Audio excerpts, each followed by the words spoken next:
tal? Buenas noches. Mi nombre es Homero Treviño Cuevas. Soy miembro de la Iglesia Bautista Cristiana Palabra de Vida de Tepatitlán. Y bueno, estamos iniciando este nuevo curso en la iglesia respecto al cerebro. Y bueno, el fundamento de este tema es hacernos el cuestionamiento: ¿es el cerebro el culpable? Es decir, cómo distinguir los desequilibrios químicos, los trastornos cerebrales y la desobediencia.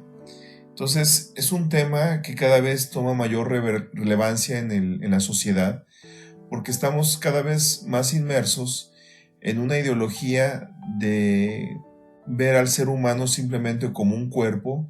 Cada vez se están las filosofías o ideologías del mundo haciendo a un lado lo espiritual y solamente tomando en cuenta el aspecto físico o corporal del ser humano, cuando sabemos que el ser humano no solamente es mente como una parte del cuerpo, sino que también es alma y espíritu, y que lo vamos a entender con mayor detalle conforme vayamos avanzando en este curso.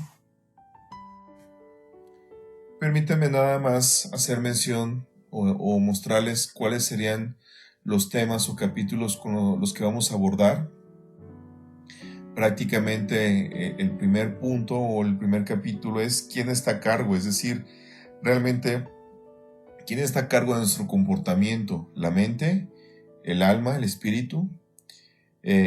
Vamos a hacernos algunas preguntas básicas respecto a lo que es la mente y el cuerpo y aplicaciones prácticas de cómo tenemos que distinguir esta dualidad de formación del ser humano. Vamos a abordar el tema de la principal demencia que desarrolla el ser humano, que es el Alzheimer, y vamos también a ver de alguna manera los trastornos respecto a la personalidad que sufren las personas que tienen o padecen de algún traumatismo craneoencefálico. Vamos también, a partir del capítulo 6, a introducirnos a los problemas psiquiátricos, obviamente abordando las principales patologías como la depresión y trastornos por déficit de atención, que es una patología que crea mucho conflicto en los padres de familia de niños que padecen este tipo de trastorno, porque es muy triste ver que los niños prácticamente tienen que utilizar medicamentos que alteran su estado de alerta y que obviamente les cambia un tanto su personalidad. Entonces vamos a abordar este tema que es muy actualizado y que cada vez más hay niños que se están diagnosticando con ese trastorno. Vamos a ver temas como la homosexualidad, el cual, a pesar de que las nuevas tendencias o ideologías de género lo manejan como una libertad de pensamiento o de ideología, la verdad es que hace años, y estoy hablando quizás entre 5 años, todavía se consideraba la homosexualidad dentro del ámbito psiquiátrico como un trastorno de la personalidad. Vamos a ver el alcoholismo, realmente cuestionarnos si es realmente una enfermedad o es un problema más bien de tipo emocional. Y pues obviamente vamos a llegar a una conclusión en el aspecto de llegar a los pensamientos finales de este libro.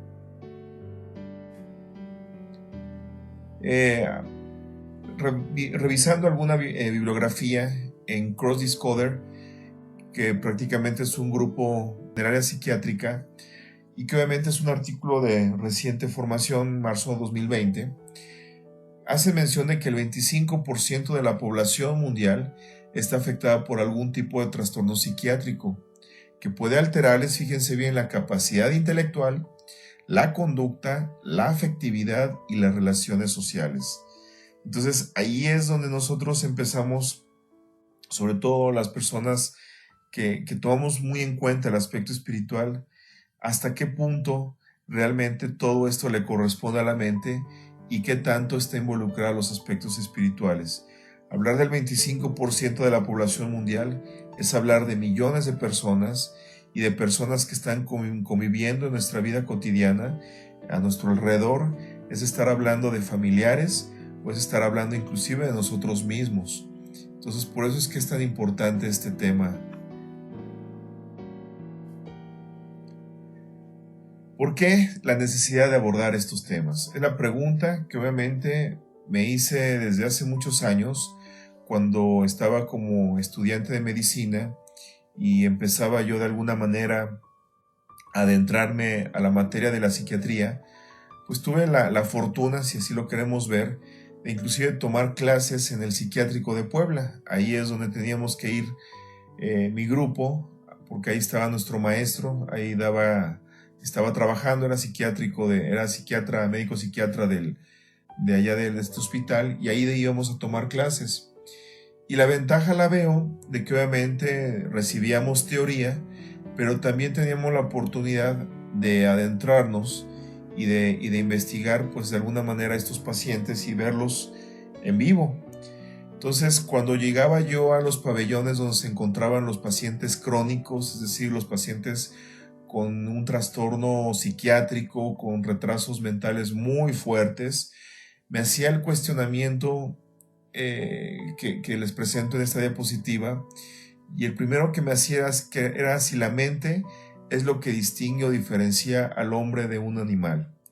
¿Por qué? Porque a la hora de que ves a personas desnudas, personas comiendo del piso, con un comportamiento irracional, pareciera que realmente lo que nos distingue de un animal, pues es prácticamente el cerebro. Y cuando tú pierdes esta capacidad racional que te da el cerebro, pareciera que también tu virtud o tu nivel de ser humano sobre el resto de las criaturas se pierde. Entonces era una de las cosas que yo me preguntaba, bueno, ¿realmente somos entes espirituales o realmente solamente somos materia, hablando solamente de funciones cerebrales? Otra pregunta que me hacía es si una persona con retraso de demencia puede realmente conocer a Dios, porque finalmente cuando ves esos comportamientos, te haces esa pregunta: ¿realmente pueden conocer a Dios? ¿Realmente el cerebro te permite llegar a un conocimiento, abrir esa área espiritual que se supone que no depende de la mente? Otra pregunta es: ¿en las acciones del espíritu de una persona no puede manifestarse por las condiciones de la mente? Es decir, ¿puede haber un chispazo de espiritualidad en esas personas con trastornos muy fuertes en el sentido mental? ¿O hasta qué punto el mal comportamiento del ser humano depende de las consecuencias de la mente? Es decir, si alguno de esos pacientes psiquiátricos toma la decisión de matar o de causar algún daño a otro de sus compañeros pacientes, ¿estarían justificados porque tienen un trastorno psiquiátrico? Entonces, el bien y el mal dependen de la mente, es decir, si está bien o está mal la mente. ¿O una persona con trastorno mental sabe distinguir el bien y el mal? Entonces, son aspectos o son preguntas que durante muchos años yo me estuve preguntando, y que de alguna manera abordaba estos temas con líderes cristianos, pero que de alguna manera no contestaban del todo mis preguntas. Entonces, a la hora de que yo hago la lectura de este libro y que de alguna manera se contestan gran parte de estas preguntas, pues tomo la decisión de compartirlas y de llevarlos o desarrollar más bien un estudio, pues para de alguna manera dar a entender mejor estos temas que pocas veces en verdad se tocan bajo la perspectiva espiritual. Hay muchos de estos temas que se van a desarrollar en el aspecto psiquiátrico y psicológico, pero difícilmente lo abordan muchas personas bajo la perspectiva espiritual. Y obviamente una persona cristiana que de alguna manera trata de dar una explicación espiritual a esto, pues queda un poco limitada la respuesta que pueda uno buscar en estos temas. Pues en los años 90 se empieza a desencadenar una serie de investigaciones respecto al Alzheimer como enfermedad principal de demencia, y sobre todo tuvo una mayor relevancia cuando el presidente de esta época, Reagan, el 5 de noviembre de 1994, hace pública su enfermedad.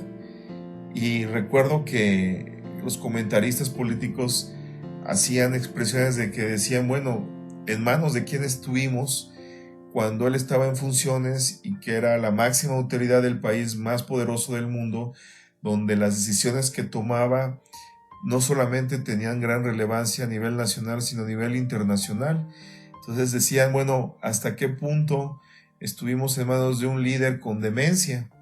Y bueno, todo esto acarrió una serie de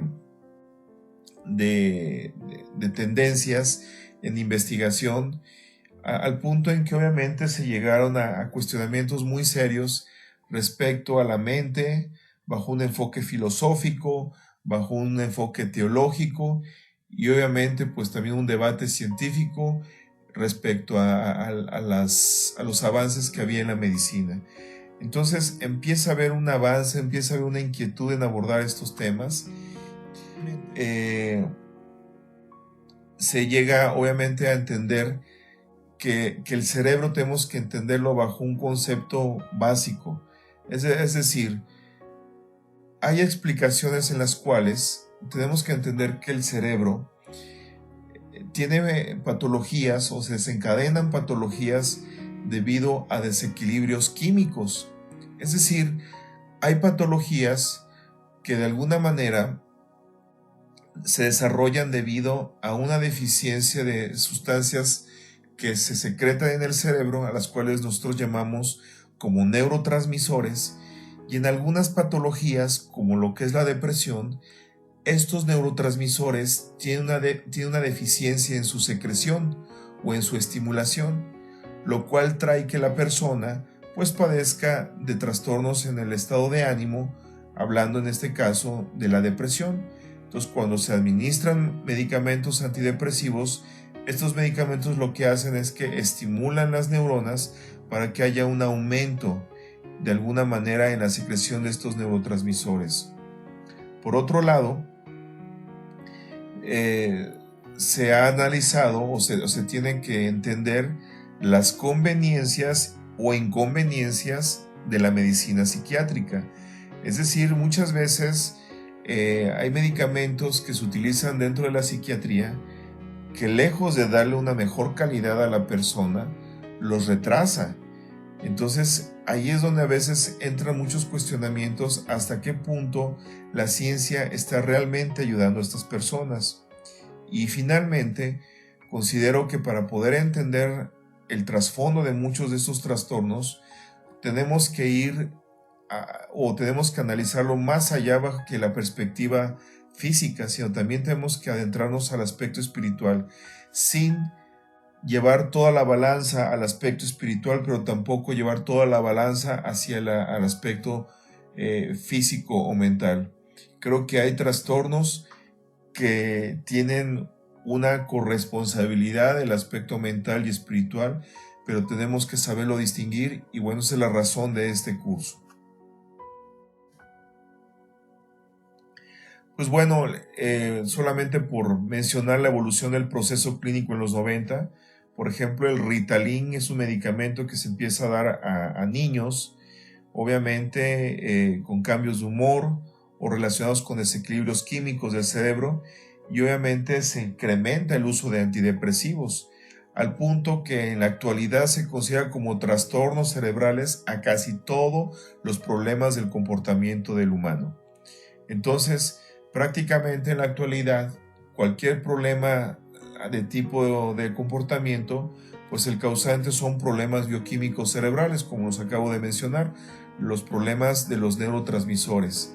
Y estos trastornos de estos neurotransmisores, pues prácticamente para muchos científicos, para muchas personas con esta vertiente ideológica, pues son los causantes de los problemas del comportamiento y toman muchas veces o no toman en cuenta muchas situaciones que se dan como problemática en la niñez y que se manifiestan como trastornos de tipo mental en la etapa adulta.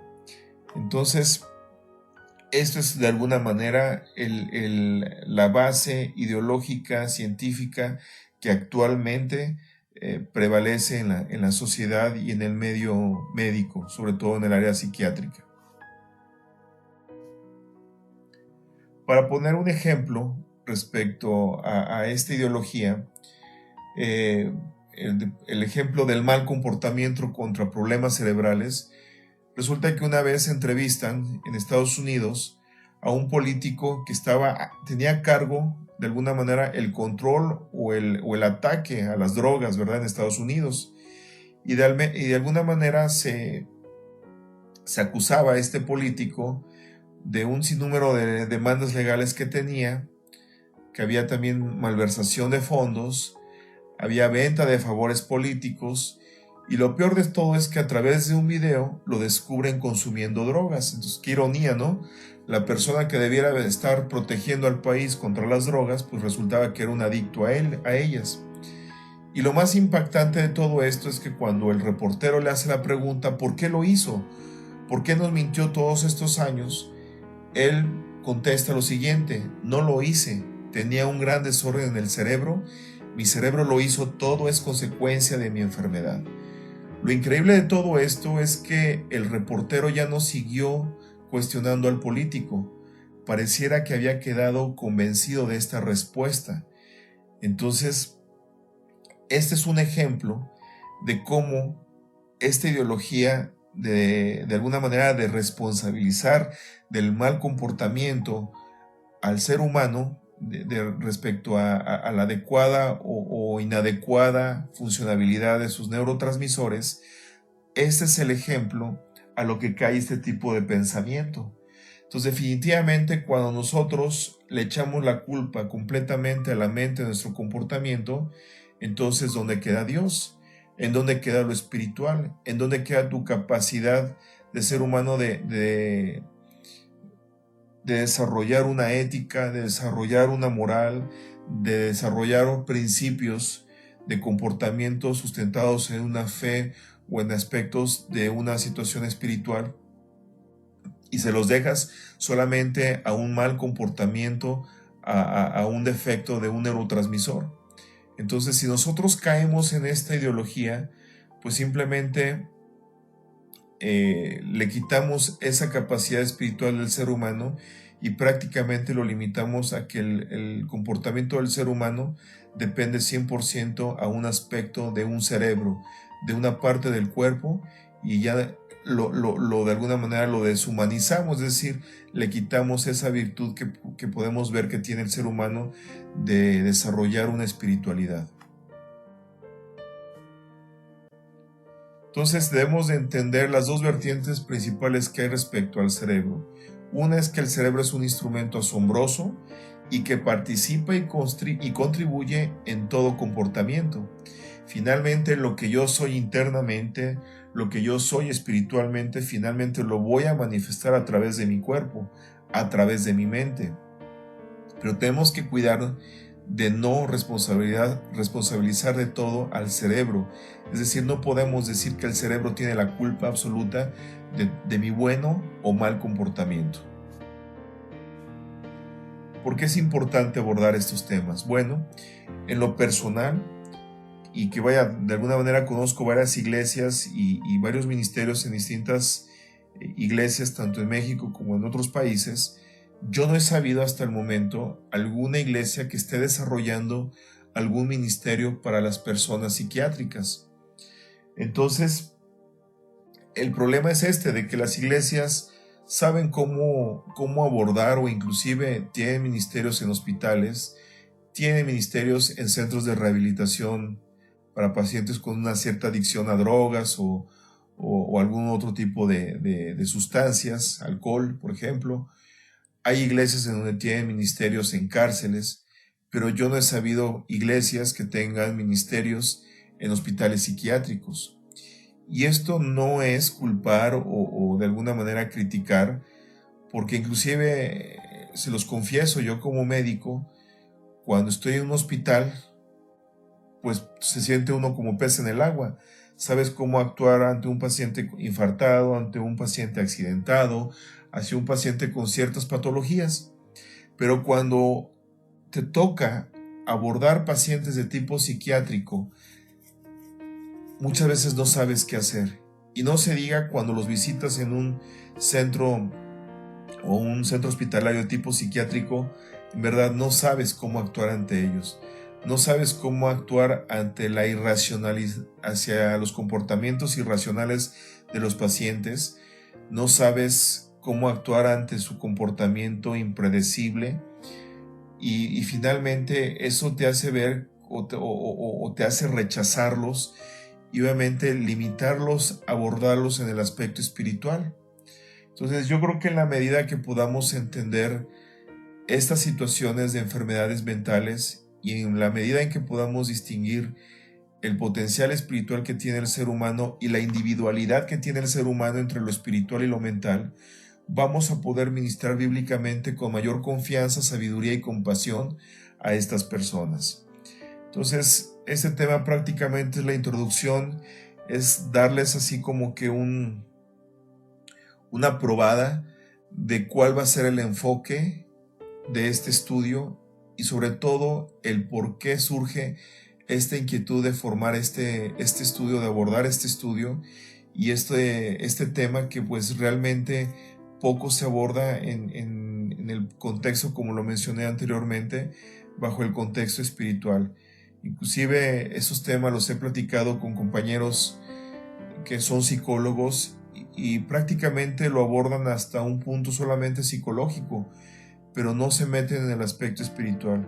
Entonces creo que va a ser muy interesante ver cómo ya en la práctica, cómo al ver el comportamiento del ser humano, nos vamos a poder dar cuenta en qué casos actúa el espíritu, en qué casos la mente. Y vamos, vuelvo a repetirlo, abordar a la gente con mayor confianza, sabiduría y compasión.